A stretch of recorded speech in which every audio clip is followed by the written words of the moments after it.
زنده باشه برادرها. بریم. این همه کاموفلاژی که دیدن همش از همه اتوبوسا که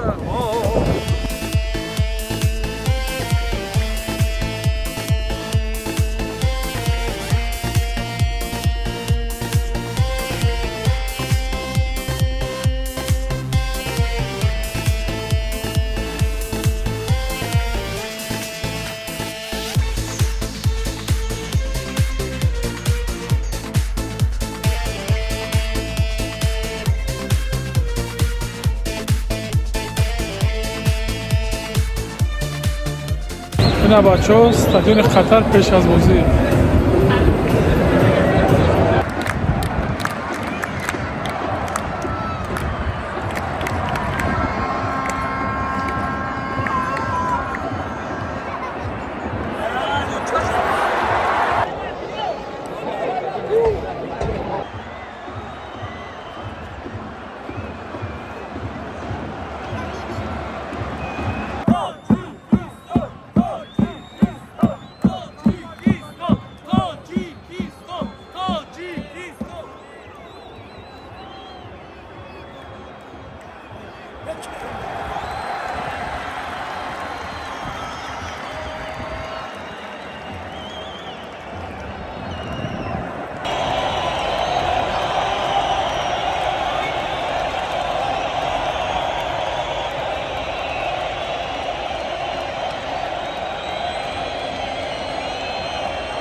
اگر به شما بلیط های ارزان در کار باشه مرحمت با واتساپ اویاکاسی شهنازه زنگ بزنین کار شما در 5 دقیقه بود میشه و بلیطاش ارزان و باوری نوک